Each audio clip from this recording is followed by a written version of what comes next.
Weber. Mr. Weber has a podcast. And welcome to the Music Warehouse Podcast. Ricardo Flores and the Fierce Flores family are with us this week. Ricardo's already gotten started, apparently. We're waiting for I guess I have a lot to say. Welcome, Ricardo. Thank you for having me. This is super awesome, and congratulations to you. I'm happy to hear that you've got something going on.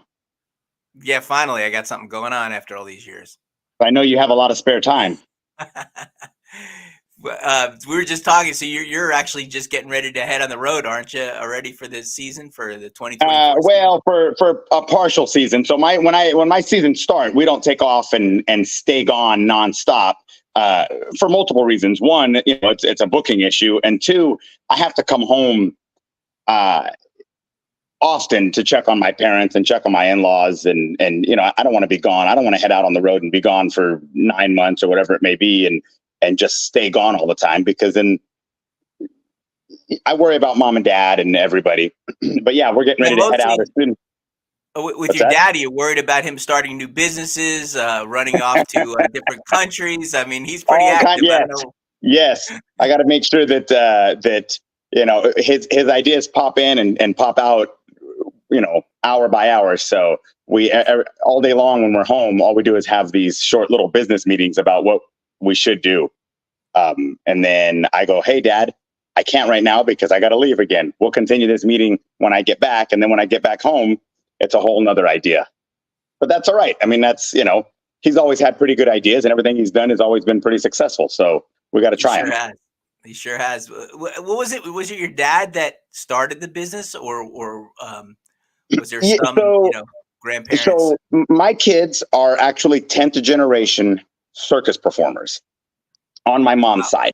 My dad was a city boy. He was from town. He grew up in Mexico City.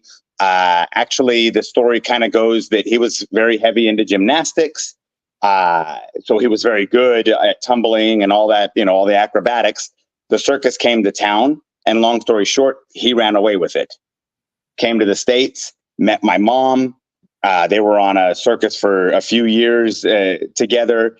And basically, so Dad did some business classes when he was in school and used his business mind, and had always said that the best thing to sell to someone is whatever they're interested in buying in that moment.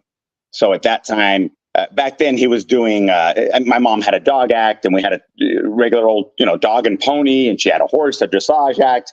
And Dad was doing a high wire and a comedy trampoline and some aerial stuff. But at that time, the globe was getting real big, and there wasn't a whole lot of them. So he said, "Listen, if this is what people want to buy, then we need to acquire one." So Dad got a hold of the globe of death for people. Yep, the motorcycles in the cage. Yep. Okay. Yep, the big metal ball. So he went and found one and acquired it. The people that sold it to him said, "We'll sell you the rigging, but we won't sell you the secrets on how to learn, because then you become a direct competition." So he kind of taught himself crash after crash, and and brought it home and started doing he was doing it shows. So we started in a fair market. There was a carnival, Bill Dillard Carnival. I don't know if you remember them. Yeah, of course. Yeah. Okay. They played the Arkansas State Fair for yeah. So they used to keep my mom and dad's little, I say show, but it was all the acts they had just bundled into one. And they used to keep that show on their midway as they would tour. And my dad did Mr. dates in the spring, or yeah. My dad we used to go all year long with them. Really? Yeah, all year long. Was this? Oh, geez, this would have been. Oh well, I would have been in elementary, so we're going back a long time. I mean, 70, 80 years ago. I don't know about that long. But yeah, because what he said was, so my dad always thought the world of Mr. Dillard, and he was always very good to us, from what my parents tell me. But so the fairs and the events, they want these ride companies to bring something new, bring a new ride this year, buy a new this. So he was able to say, "Listen, I'm bringing you a show to put on your midway," and it made sense to him, I guess. But he would always tell my dad, "You can do these without me. This is a whole market of fairs that you can take your show and do. So he, little by little, we just started picking a fair up here and there. And then Dad says, listen, just because we have a globe, everybody else is going to eventually get a globe. So we need to start acquiring, those in-demand acts so that you have everything when somebody's looking for it. And that's basically what we did. After that, we acquired the breakaway sway pole. And then I seen some videos and pictures of the wheel of destiny. And I was like, I kind of like that. So we'd sit down and Dad and I built one of those. And then we had a bike on the wire. For a while, we had a cannon. We've had almost everything you can think of that would make sense to have on the road, just so that we could be the one-stop shop, basically. Now, were all these self-taught, though? I mean, you taught yourself the cannon, you taught yourself the bike on the wire? Yeah, well, so the bike on the wire, when Dad bought it from the guy who sold it to him, part of the deal was, hey, show my kids how to do it safely. Excuse me, show my kids how to do it safely. But the wheel, definitely, I wanted to do the wheel badly. And at that time, I was still going to school because my sisters and we went to regular school all the way through middle school. So I would get off the school bus and the wheel was set up in the front yard. I'd get off the school bus, drop my backpack on the ground and get on the wheel and just play on it till I couldn't anymore. Then I'd go inside, do some homework, come back out, play on it a little bit more. And I'm going to be honest. My wheel act was never the greatest act in the world, but I enjoyed doing it. I had a lot of fun. I still have a lot of fun doing the shows. Actually, the show we're leaving for today, my son, Valorian's going to make his debut up at the NASCAR racetrack in Dover on Friday because I've taught him the act now. Dover, Delaware? Yeah. Oh, neat. That's close to you. Why don't you come over? Yeah, not too far away. I'll head up there. Yeah. Yeah. But yeah, so that's so now we're at a point where we've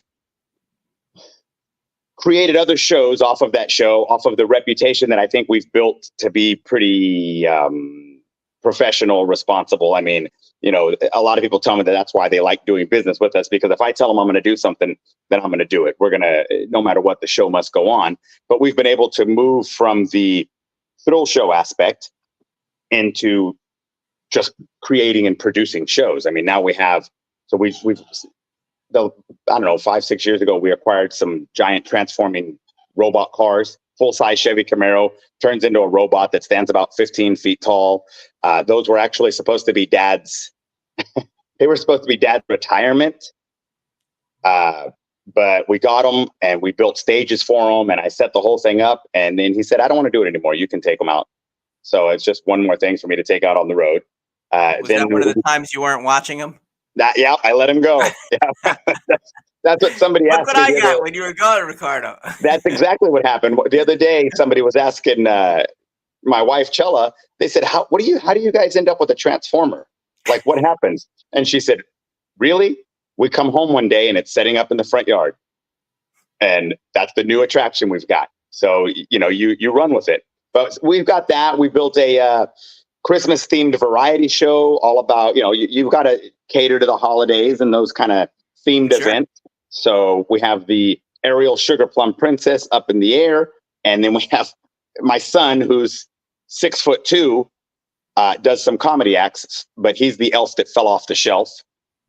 And then we just recently built a clown show. It's called Clowning Around. It's all about audience participation and just making people laugh. Once again, if I can become a one-stop shop or a entertainment group, then people can come to me and say, listen, we like doing business with you. We know how you do business. So we want all these different shows that you have to offer instead of piecing them out to people that you don't know. But so your dad, working with the circus in the beginning, had just regular circus acts. You said dog and pony show, all those things. But I guess he saw that the sort of the thrill acts were. That was in demand. Yeah. That's what people wanted to see, and even today, I mean, excuse me, people want to see excitement. For a while, there was something to be said about, well, it's really difficult to entertain the public today because they have their phone in their hand and they can watch entertainment from the other side of the world in an instant. But I think that's been going on for so long now that now they're getting excited to see live performances again. Sure. You know, we go to, I mean, I would say the last year and a half or so, we go to shows, and I would have thought with as many global deaths as there are in this country, I would think that every single person has seen one already. And it seems like more and more I'm going to events and they come up and they go, we've never seen anything like this before. So I think hopefully people are starting to realize that there's more world other than their little 6-inch screen that they're looking at all day long. It's definitely not as exciting as seeing it Right, live. exactly. Well, that live entertainment, absolutely. I mean, there's, you know, I think one of the prettiest things when we go to a spot is, you know, all the LED lights that they have now on all these rides. And I mean, come on, those are Instagram worthy, social media worthy photos when people take those and all those lights are flashing in the background. You don't get that on your phone or on your computer anymore. You're just looking at it, and it's truly, for a while, the virtual reality or the virtual world of looking at that stuff through the internet was cool. But I think people are starting to realize, wow, it's even better in live. Yeah, it's just not as thrilling. I mean, if you're watching a movie and there's a car crash or something's going on, or if you ever Exactly. I tell my kids the difference is it's a whole different yeah. I tell my kids the difference is the scare that we get when we watch a scary movie or the scare that we get when we go to a haunted house. Yeah, no, it's very true. And you know, we talk about scare. I remember your daughter, Sindel, who's when she did that breakaway sway pole. It was at an event I happened to be at, and I've known Sindel since she's little. And watching her climb up that I mean, I literally got so nervous I couldn't watch. I looked out my door. That's what I was going to say. I know you haven't seen the act.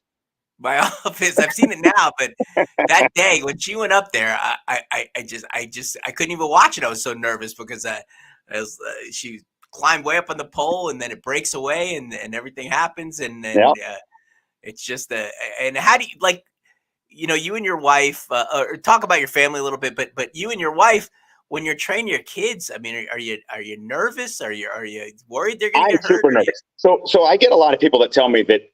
I mean, I've been straight up. You know, people have said, "What kind of father are you that you would allow your kids to do this?" So first of all, we're extremely overprotective. Like I won't let my kids. I mean, they're older now, but when they were little, I mean, I didn't let them walk the Midway when we were at fairs. I won't drop them off at the mall to walk around with their friends. I'm super protective. Now, when they're learning one of the acts that we do, there's a controlled element of danger.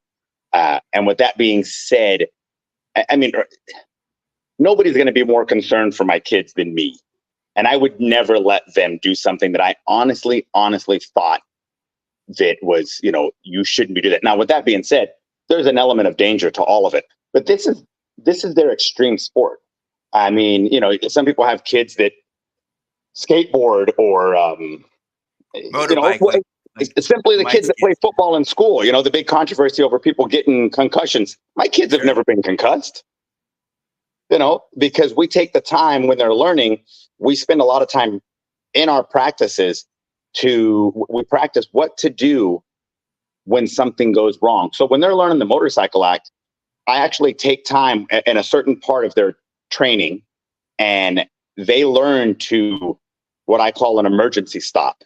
So they'll ride in there and I'll have a whistle on the outside. When I blow that whistle, I don't care what they're doing, where they're at. I want them to stop as fast as they can.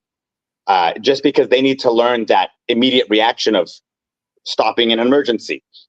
You know, I practice them.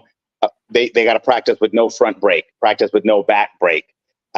Just all these little things that hopefully help them control what's going on when an emergency happens.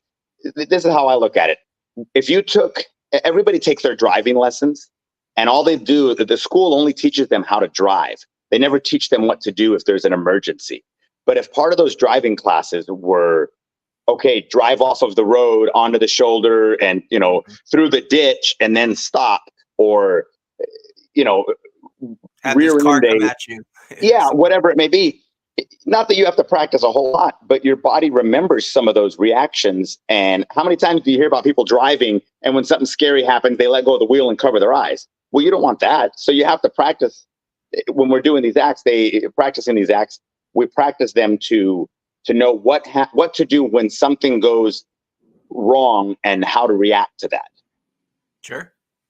I mean, but you trained them in the Globe from when they were really little, right? I mean, well, Ziana now is still well, really she's little. 13 now. She started. So Ziana started when she was 5.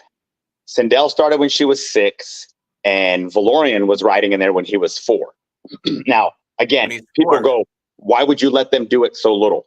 Well, here's the thing. You got to understand. So my dad, when they were all learning, my dad was still riding. My sisters ride. My nephews ride. My wife and I ride. So when they see this going on, they want to be part of it because everybody's part of it. When we're not riding, when we're not out on the road, we're all out in the yard because we sit on a decent sized piece of land. Every one of us get on the motorcycles and we ride through the woods and as a family. We're always on these.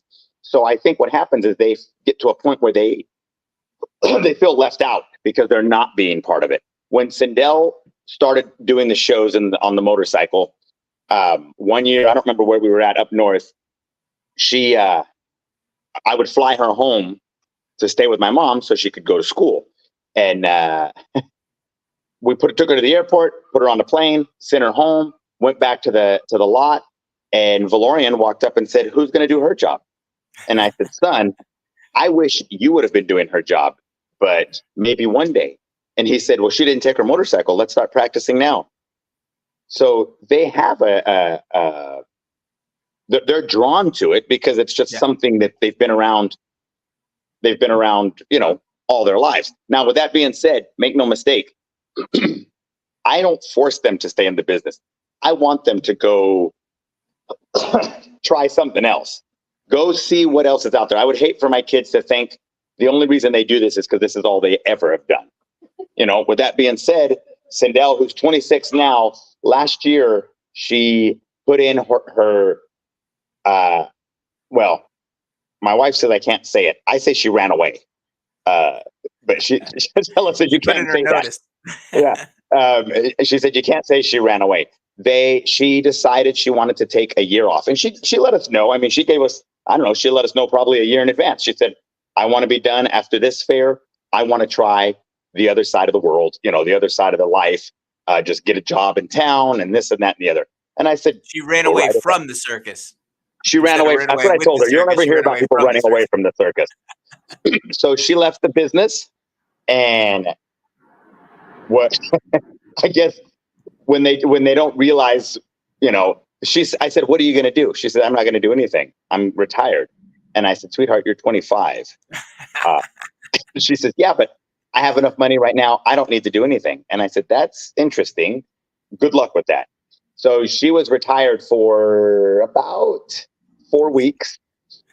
She went into the mall to get her bracelet fixed. And she said the lady asked her to fill out some paperwork on her name because they had to send it out to have it fixed. And she wrote down Sindel Flores. And she said the lady looked up at her and said, "Are you Sindel Flores from the Fearless Flores family?" And she said, "Yeah, actually I am." And she says, "Oh my gosh, we watch you guys every year. I have a picture with you with my kids since the time they were little bitty hanging on our wall. What are you doing here?" And she says, "Oh, well, actually," she said, "Are you performing? Where? We'd love to go see you." And she said, "Actually, I left the business and I'm trying, just to try something different." The lady offered her a job at the jewelry store. She went in and she was supposed to work part-time. She was there, I don't know, 2 weeks, 3 weeks, and was assistant manager. Worked there another 2 months and came to visit us at a spot we were doing. And I think she realized how much she missed the business. And she said, "Dad, can I come back?" And I said, "Absolutely. This is you guys. This is your business. I'm just keeping it running until you guys decide you want it." And a month later, she was back home and back to work. And she says, "I will never do that again." She said, "That life is not for me." Introduce the audience to your family. We were talking about them now, but who are your kids and so what do my they wife do and your parents my wife too? is Chella. Chella, that's my wife. Our oldest daughter is Sindel Flores, and anybody that's interested, if you just Google or YouTube or anything, Sindel Flores was just on, let's see, 3 years ago, she did America's Got Talent Extreme. Last winter, she was just over in Italy, setting a Guinness World Record. So then our second oldest is 21, our son Valorian. He's 6'2", hates to do anything that has to be done with interviews, but he'll do them. He's just not happy about them. He's can ride in the globe with, I would put him up against the best of them. He hates being laughed at, but he's the funniest clown I've ever seen when he does comedy. He's got quite the little fan club too to sign autographs afterwards. Yeah, he does. Yeah, he does. And then our youngest right now is Ziana. She's 13, and she's as little girly as you can imagine. Loves to put on her makeup for the show, and you know, her and Sindel, their helmets and their elbow pads and all their wardrobe is bedazzled and shiny. And I mean, they take pride in the feminine side of the show. They really want it to be feminine and girly and girl power. But yeah, that's the 5 of my direct family. People in the business, I've got an older sister. A lot of you guys might know them if you've been out on the business, but Victoria Murcia, Walter Murcia, they do the Pirate High Wire show. They also have a circus. Then my younger sister, Frances, you know Frances, Ron. Of course. You know, she recently, so she joined the Marines. Yes. Did a long run in the Marine Corps, got out, came back to the business, ran a unit for a few years, got married, moved to North Carolina, and now she has decided she wants to come back into this business. I guess it's you know, somebody might need to start a program for Entertainment Anonymous or something, because for some reason everybody tries to leave and they get drugged right back. They get pulled right back in. What about your nephews? So Giovanni and Victor are Francis's boys. They tremendous performers. They both ride in the globe. They right now Gio is out on the road with one of my older sister's sons, Tony. Oh, okay. Yeah, he's out there on the road with him. And so my older sister Vicky has 2 boys, Tony and Alex, and 2 girls, Victoria and Elizabeth. And they're all performers. These are every one of them are, in the business. So, or at least for now, like I said, I want there to be, generation after generation, unless it's not what they want to do. I'm a firm believer that if you are not happy doing what you're doing, that you should do something else, because then you're never going to put your heart and soul into it. You're not going to have a passion for it. So I'm telling my son right now, go get a job somewhere. Which he was. We've been home for, 2 months probably. And he was going every day for these last 2 months to a movie set, standing in for one of the main actors. And he really liked that. So nice. Tell us a little about the Globe you did. I don't know if it was your dad that got the hookup, but you worked for Monster Jam for a long time with the Globe, right? We did. Set up in the middle. Tell us a little bit about that. So, I don't even know how we got that contract or how that started. But yeah, so we used to take our Globe, and I'm talking about, every bit of 35 years ago is when we started. We were doing shows with Monster Jam, and we've been through a whole bunch of the different owners. I mean, we don't do it anymore now that it's changed. The new owner doesn't.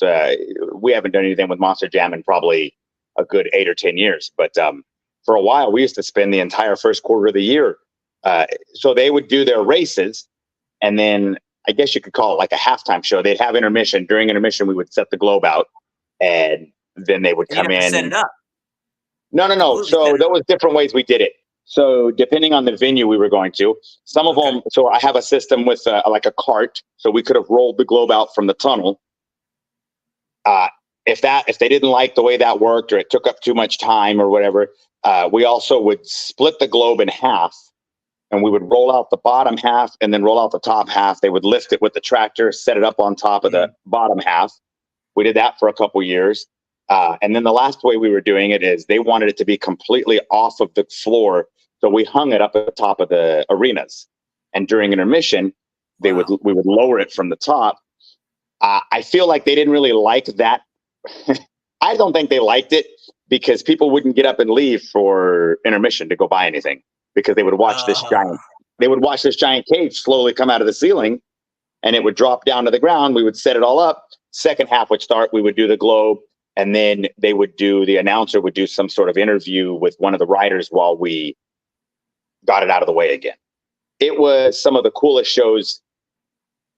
And I think it was because of the right time. My kids were little and they were really big into monster trucks, and because we were doing the shows all the time. And those guys, all those drivers were tremendous people. I mean, they were great. My kids would call them Uncle So-and-so. And I mean, it was really I miss doing it. It was really a neat opportunity and we did it for a long time. And I think the most we did one year, in the first quarter, I want to say we did like 19 shows or something with, because we had multiple globes at that time out on the road. And Monster Jam's like a spring thing mostly, so it fit in nicely with your route? Well, it did, yeah. So now I don't think it is. Now I think they've been able to figure out Monster Jam now has been able to figure out how to run all year. But when we were doing it, they would start the first weekend of January, and by the end of March or April, it was done. So we were hitting every single weekend. It really fit perfect in the route. I mean, with it was perfect. Your other business. It was tough on Chella and I, because like I said, as we did it for so long, and as our kids got older, and they were going to, so the monster truck shows were only on the weekends. But we decided we really wanted our kids to go to school, to be in school. So we would, and all these shows were always up north because people can't get out during the winter, so they're happy to go into a building for a Monster Jam show when it's snowing or whatever. But we would leave here, Florida, and on a Thursday, drive up, do a show Friday and Saturday, and then, up in Michigan or wherever it was, turn around and drive back Saturday and Sunday, or Saturday night, Sunday, put the kids back in school Monday, and then Wednesday after school, pull them back out, and we would head back out Thursday again. And so we were bouncing around like crazy. And there was sometimes that we had Sunday shows. There was a couple of times that we had Sunday shows, and we wouldn't even come home. We would drive all night long right back into the school parking lot and send the kids right back into school out of the truck. Oh my gosh. Yeah. When you started, though, 30 years ago, who was doing the globe then? Was your dad still doing it, or were you? Oh, yeah. Yeah. So back then it was my two sisters, my dad, me. Actually, he's my brother-in-law now, but one of my brother, he wasn't then, but we had taught him to ride in the globe. So before my kids got big enough to really take, a position in the company, if you will, we would outsource. We'd hire a lot of people to come in and ride with us. But I see. As great as that is, I mean, I like, it was always friends of ours and stuff, but there's nothing better than working with your family. Of course. Well, because we're big tourists. Everywhere we go, we do everything there is to be tourists. I mean, as soon as we get set up, we're gone. We want to go see this and go just do everything there is to do because we have a chance to. We're there. Why wouldn't you? Explore and see all the places. Well, that's Absolutely. Pretty neat. Yeah, so you had couple generations just at Monster Jam doing the Globe of Death. And that's pretty neat. Yeah, there was three. Yeah, well, all three generations doing the Globe were at Monster Jam at one time. Yeah, I made sure that before Dad stopped riding in the Globe, he's ridden with every one of my kids in the cage. Is that right? Yeah. That's neat. Yeah, and Ziana too. Yeah. So he rode with her. Wow. She was maybe 7 or 8, and America's Got Talent. So Sindel and Florian did America's Got Talent 13 years ago with the Globe, and then they reached out and said AGT reached out and said, hey, is there anything different, or new or a twist on it? And I said, what about taking the youngest rider, who was Ziana, and at that time, the oldest rider, who was my dad. I said, how about doing something with them two, the youngest rider, the oldest rider, and the fact that it's grandpa and granddaughter. And they liked it. So they practiced a little while and, did some riding together just to make sure they were comfortable. We had to go to an official audition. Excuse me. And once we got up there and did it all, they said, you know what, this is great, but we're not sure what we're going to do this year. And then it died out, which is common with those shows. So the first time they did it, though, how did you get involved with them, and what was that whole process like with AGT? So AGT chased me for probably 3 years. They wanted my wife and I to be on there constantly. They were like, hey, we think you should come on. We think you should come on.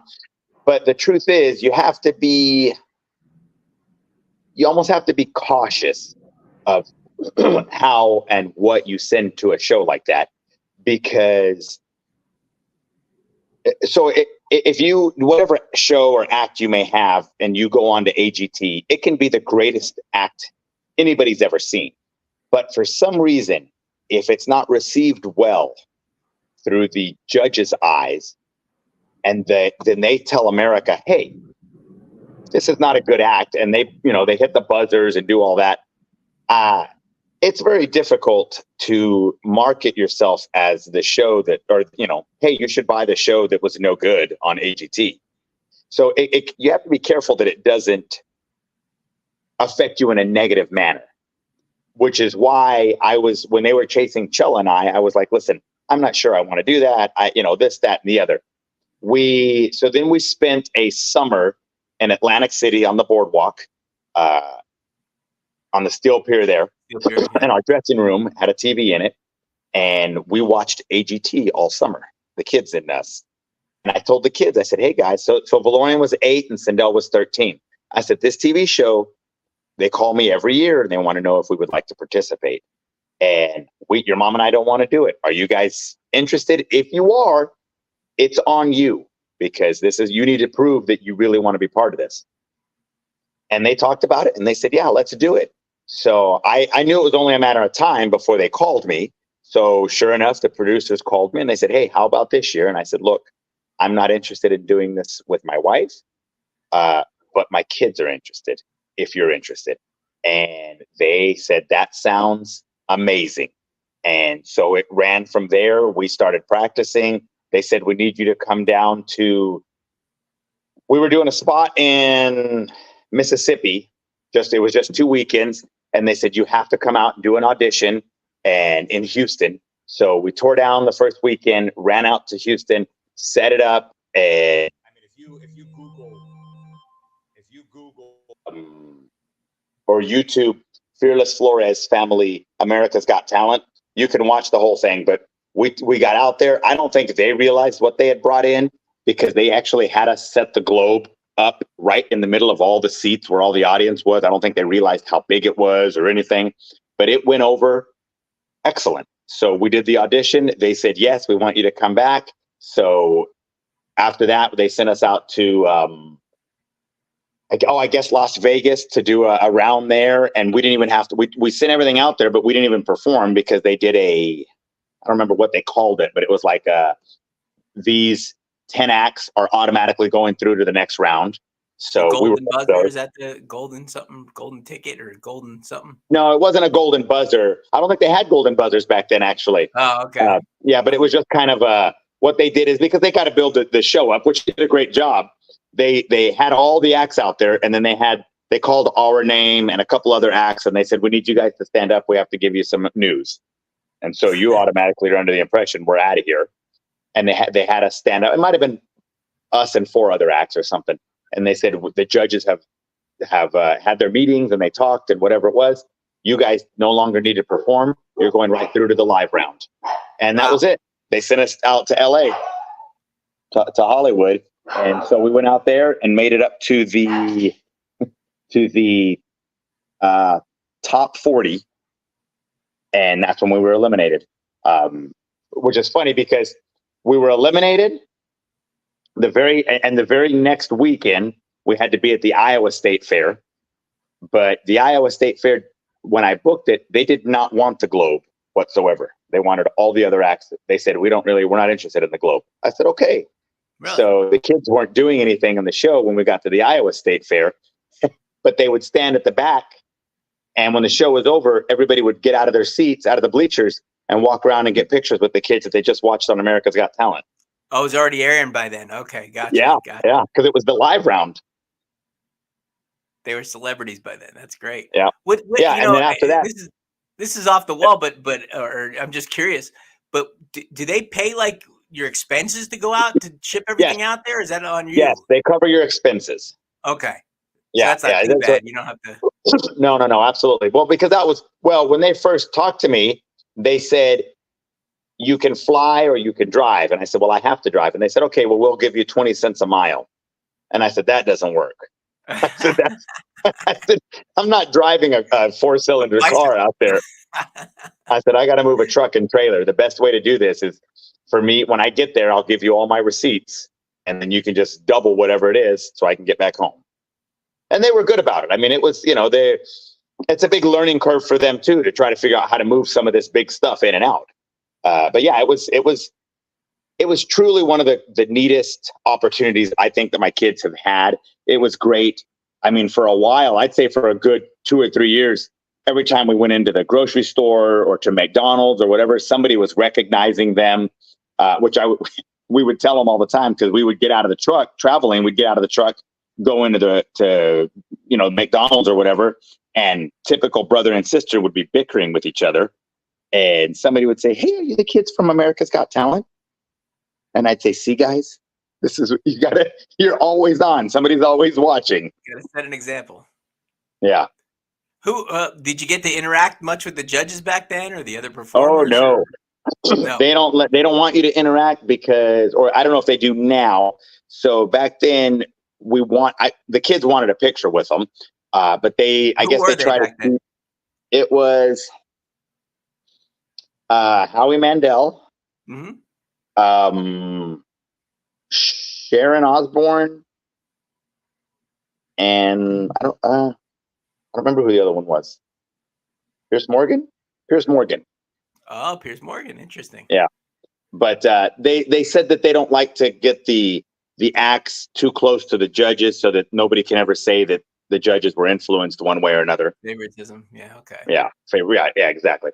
But it was still neat. I mean, it truly was a really, really neat opportunity. Now, some of the downsides when we got back home and the kids went back to school, Sindel was in, I don't know, 6th or 7th grade. She came home and she was like, Dad, the high school kids are asking me if I want to come to their parties. So, I wasn't big on that part of it. I was like, hang on a second, guys. This is, so you're supposed to get paid appearances, Sindel. Yeah. You're an influencer now. Right. Yeah. But no, but it was definitely a really neat opportunity I'm real big on taking all of those opportunities that arise, because they may never come around again. I tell my kids all the time, opportunity knocks, and it'll only knock so many times. If you don't open the door, it leaves. Yeah. Were a lot of the other acts though, like working acts like you are, or were they just? Most of them were. Most of them were back then. Yeah, back then, and they were a lot of like stage acts, cruise ship acts, singers. Right. Now, when we did this last one we did, which was America's Got Talent Extreme, that was all professional acts. That everybody, when I got there, when we showed up, that was shot in Atlanta at the Atlanta Motor Speedway. When we pulled on there to set up, it was like going to a show. I was like, I know every single person here. They did a great job. They pretty much scraped the world and found everybody that's already professional enough, to be able to do a good job. And they had them in that whole spinoff that they made. The Extreme. So for the Extreme, for those that don't know, it was just Sindel, right, doing the breakaway sway pole? She was just doing the breakaway sway pole. So they had another person there with a globe. They had brought in another group to do the globe act. So what happens is, and if somebody can prove me wrong, I would love it, because I really do like to know when I say something. But as far as I know, there are only 2 breakaway sway poles that are actively in the business. Oh, is that And right? they're both ours. Oh, really? You know, Sindel does one and her mom does the other one. Why? I don't know. It's just, I mean, you know, it's a sway pole. Regular sway pole acts are very cool. I don't know if it's because people don't have them or don't want to set them up, because there's a good 18 stakes that go in the ground to put up that sway pole. So maybe people don't want that extra work that goes into it. But so when they reached out for AGT Extreme, they said, listen, we want you to be part of this series that we're making. It's all the extreme acts and on and on and on. I said, okay, that sounds great. Then we had some negotiating or trying to figure out some terms that wouldn't work. I told them, so we were at a spot in North Carolina. We were jumping to a spot in Texas. I said, you can shoot Tuesday and Wednesday between North Carolina and Texas. And they said, no, we only shoot on Saturdays and Sundays. And I said, well, that's a problem because I'm working on Saturday and Sunday. And they said, well, don't you want to be part of the show? And I said, well, of course we do. But we already have contracts that are, we've got to fulfill these deals that we have. And the producer says, do you know how good it would be for your business for you to be part of this show? And I said, probably would be great. And I told the producer, I said, do you know how bad it would be for my business to cancel a date just so I could play TV? I said, we don't do that. And so you can shoot Tuesday and Wednesday, or we can't be part of it. And they said, okay, well, we'll change our shooting schedule. So we showed up, set up, and they were supposed to, no, I'm sorry, Monday and Tuesday was what it was. We showed up because we tore down Sunday night, drove all night, set up Monday morning. And they were supposed to shoot Monday night because Monday they were shooting B-roll. Tuesday they were supposed to shoot the act. And I said, it has to come down Tuesday no matter what, because it's got to leave because the other spot opens on Thursday. So I need a day to get over there and get set up. Sure enough, Tuesday it starts raining. And they came to me and said, well, just so you know, we're going to push it to Wednesday. And I said, I can't do it. I have contracts I have to go to. And they said, yeah, but it's already set up. You have to stay. And I said, no, I don't. I will not do that to our business. We've worked too long to build our reputation. I'm not going to call a fair and say, hey, guess what? I'm over here playing TV. I can't be at your spot, because he's not going to care. And they said, what do we do? And I said, listen, it's supposed to stop raining by a certain time. Let's do it. We're going to shoot this. And they said, yeah, but what about the rain? And I said, look, what we do is we produce outdoor thrill shows. You have to be willing to handle some of the outdoor elements. If you need perfect weather, then you're not an outdoor show, you're an indoor show. So what you guys need to do is figure out how to put bags on your cameras or whatever it is you need to do, because if you want it shot, we're going to shoot today, this evening. And they said, well, that's going to be a problem. So I told the director, I said, look, if you're shooting an extreme series, this is supposed to be an extreme, AGT Extreme, and it's raining, how about we use that?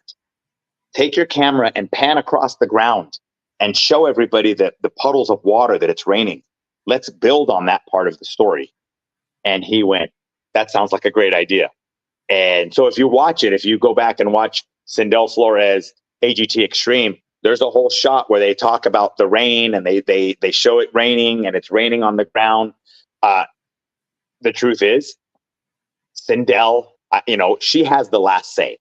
I told her, when you get up there, if it's too wet, too dangerous, too slippery, I'm not going to argue with you. I don't care what anybody says. You have the last word. And if you say, I can't do it, then you can't do it. It's that simple. But that's part of what the extreme is. And she said, okay. And when she got there, she said, when it was all said and done, I said, was the sway pole wet? And she said, Dad, I was so excited to be on the show, I don't even remember. So that's great. And that's how it went. And they gave her almost 13 minutes of airtime on that episode. Yeah, Dwight Pastrana was really loved the act. I remember her. Travis Pastrana. Yeah, Travis. Well, and that's who, Sindel, that was like, for any of those, if you don't know, Travis Pastrana is like Mr. Daredevil. Like he's the name when you talk about extreme whatever. That's him. Travis Pastrana is the man. And so when she found out that he was going to be one of the judges, she actually said, "Dad, I hope I hope that's him. I hope if he says yes, that's who I want it to be from." So it worked out good. It was super cool. That it really is cool. That really is cool. And how many rounds again, did she? So on that show, it was supposed to be. It was kind of a condensed thing. They told us that if she went on to the second round, so they would only ever perform twice. The first round to see who goes on, and then the second round to compete as a winner. We ended up, there was a delay in shooting for whatever reason, because we shot in October, and then there was a long delay, and then we didn't finish shooting again until I think it was January, the middle of January. But I guess they had to streamline it, make it work better.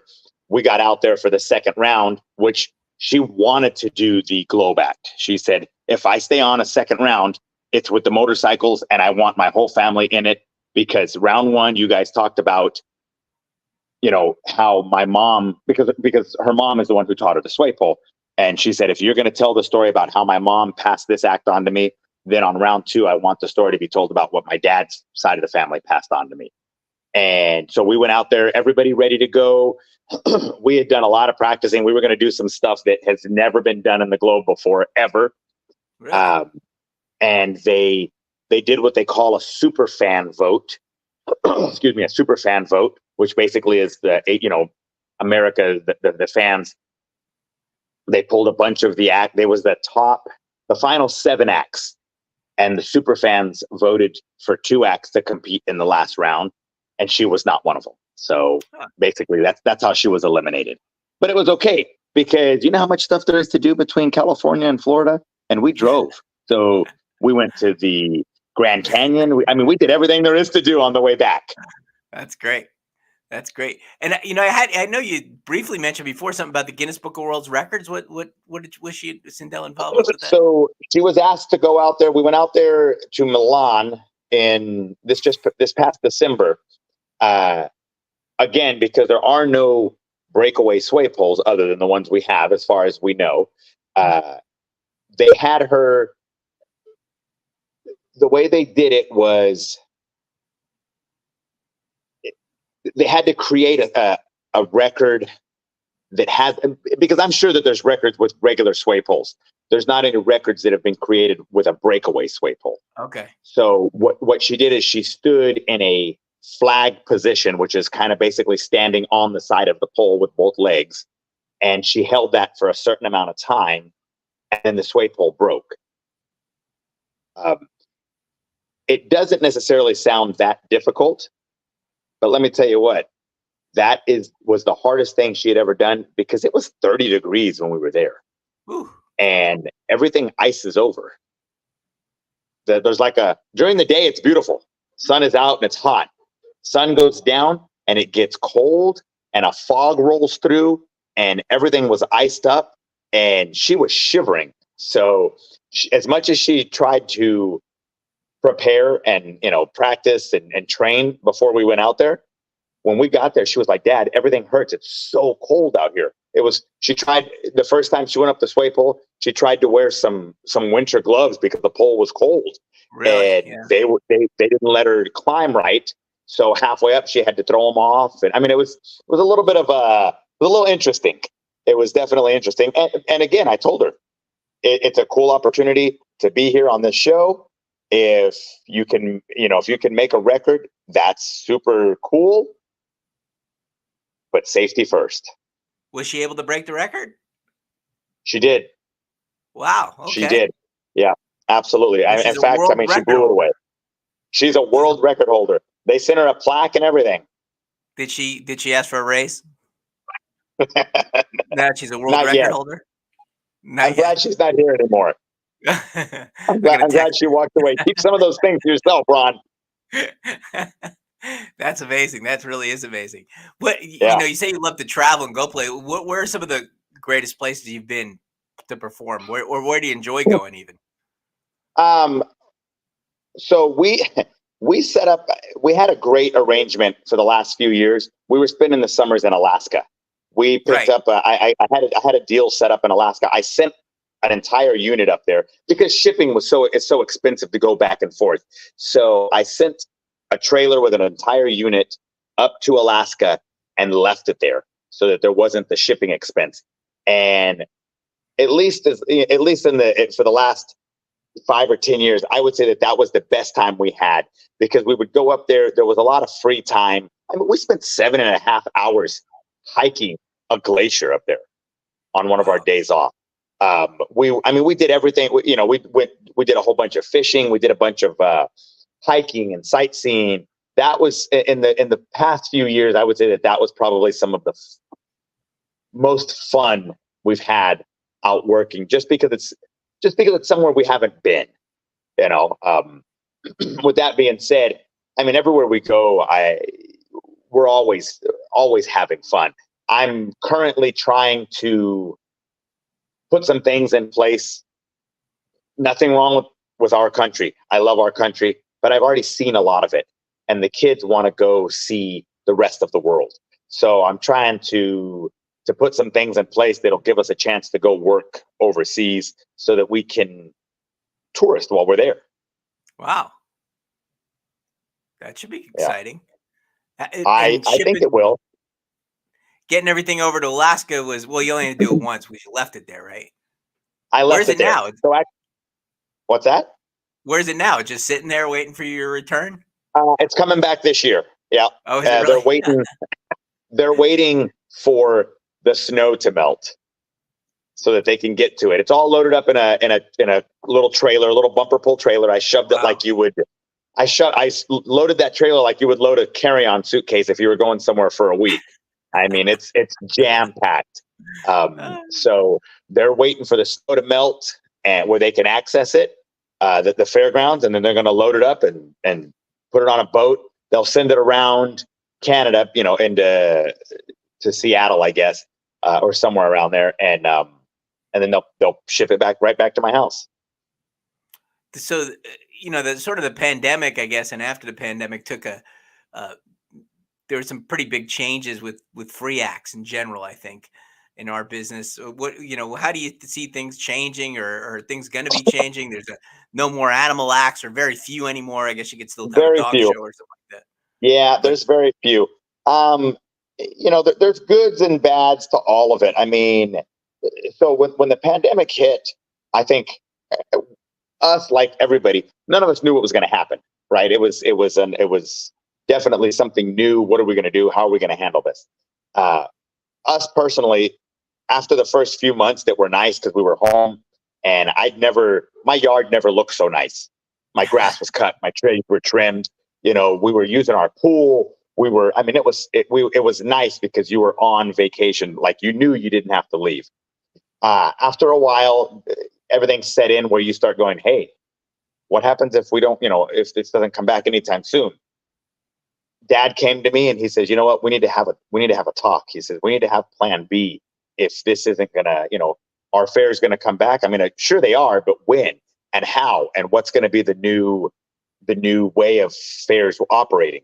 So we sat down and between the five of us and my family, we built an hour and 20 minutes worth of show, and we took it, kind of test marketed it. We did a drive-in circus. So we had every single act you can imagine that we can do.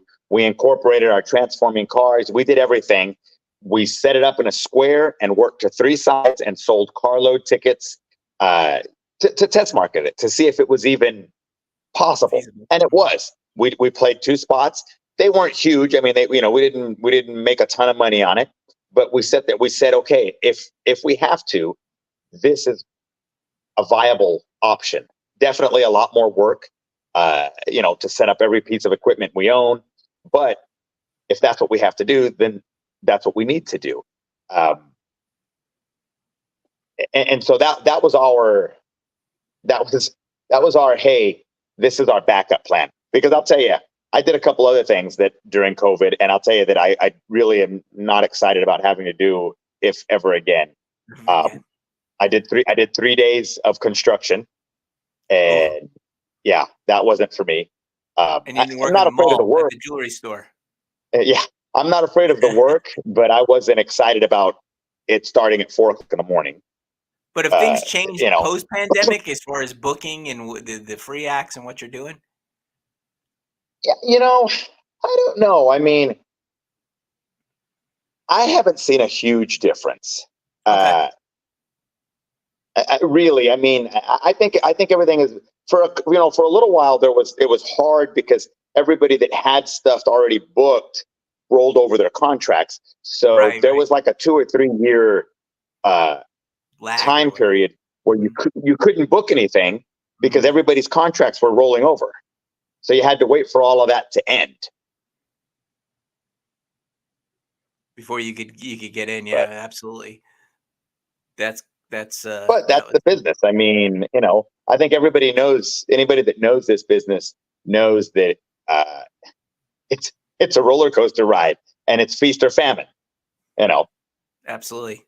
And you get 10 bookings for the same date that's, middle of exactly. August or something like And then that, and you have nothing in you want to June or know what's something. crazy? Anybody in this business knows how many fairs or events happen during the month of August. I mean, Mhm. that's probably the large majority of the event season is in the month of August. I have 1 week booked in the month of August this year. Is that right? You need some more? So if you know anybody, Anybody listening, give them please my book number. the Fearless Flores Yeah, family the month of August. yeah, That's absolutely. great. No, But I mean, but that's the thing. So I've gotten to the point where I don't panic because I also like to come home. I really do. Like I said, mhm. I have to come home and check on my parents and check on my in-laws and just check on the house. So I've come to terms with, hey, when when there's again, when it's feast or famine, and when there's time off, there's time off. With that being said, we've spent the last 28 years working all of November and December. Wow. So it offsets each other. I mean, it's okay. If I have to come home, it's not the end of the world to me No, you because it's called show business, not no business. Yeah, your dad's actually just started a business during our hour-long interview here already. You gotta keep an eye I on him. know he He's may doing have. things. No, actually, No. I'm excited because I've convinced him to go with me to Dover. Oh, nice. He's gonna, yeah, he kind of stays home. He's had some health issues. He stays home. He doesn't want to, we don't want him out doing too much. But I have to create. He won't go if I say just come with me. So instead of loading the other piece of rigging in the trailer that I normally take, I told him that it wouldn't fit, and then I had to put it on a flatbed, and I need somebody to drive it up there and drive it back home. And I said, "Do you think you can do that?" And he said, "I would love to go, son." And I said, "Well, perfect. So I'll have him drive up there. We'll go to the races. He's never been to a NASCAR race. I've only ever been to one.